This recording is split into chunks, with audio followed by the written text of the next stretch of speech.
అంగన్వాడీ టీచర్లపై పెట్టిన అక్రమ కేసులు వెనక్కి తీసుకోవాలని సిఐటియు రాష్ట్ర ప్రధాన కార్యదర్శి జయలక్ష్మి డిమాండ్ చేశారు. అంగన్వాడీలకు మద్దతుగా వికారాబాద్ జిల్లా కొండల్ పోలీస్ స్టేషన్ ఎదుట ధర్నా చేశారు. హక్కుల కోసం ఉద్యమిస్తున్న అంగన్వాడీ టీచర్లపై అక్రమ కేసులు నమోదు చేయడం ప్రజాస్వామ్యానికి సిగ్గుచేటని వ్యాఖ్యానించారు.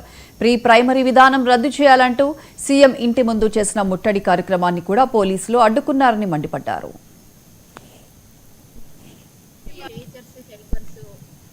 సమస్యలపైన ముఖ్యంగా ప్రీ ప్రైమరీ తేవడం వల్ల మా ఉద్యోగం పోతుంది. మా ఉద్యోగం ప్లేస్లో పోటీ కార్మికులు వస్తున్నారు. ఈ విధానాన్ని వెనక్కి తీసుకోవాలి.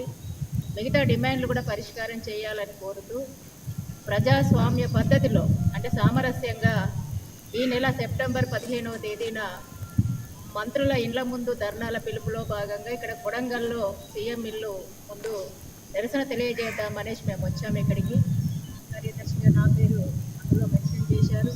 అట్లాగే వికారాబాద్ జిల్లా కార్యదర్శి రామకృష్ణ, అట్లాగే మన జిల్లా అధ్యక్షురాలు నరసమ్మ గారు అంగన్వాడీ వికారాబాద్ జిల్లా, నారాయణపేట జిల్లా కార్యదర్శి బలరాం, అట్లాగే కొడంగల్ ప్రాంతం సిఐటి నాయకులు జిల్లా నాయకులు మన చంద్రన్న పేరు మీద కూడా ఇక్కడ పెట్టారు. అట్లాగే ఇక్కడ చాలామంది మీద కూడా కేసులు పెట్టడం జరిగింది.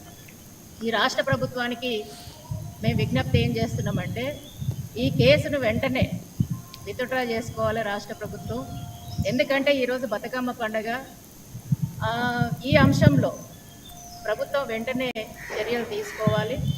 అంగన్వాడీ టీచర్స్ హెల్పర్స్ సమస్యలపైన ముఖ్యంగా ప్రీ ప్రైమరీ తేవడం వల్ల మా ఉద్యోగం పోతుంది. మా ఉద్యోగం ప్లేస్లో పోటీ కార్మికులు వస్తున్నారు. ఈ విధానాన్ని వెనక్కి తీసుకోవాలి.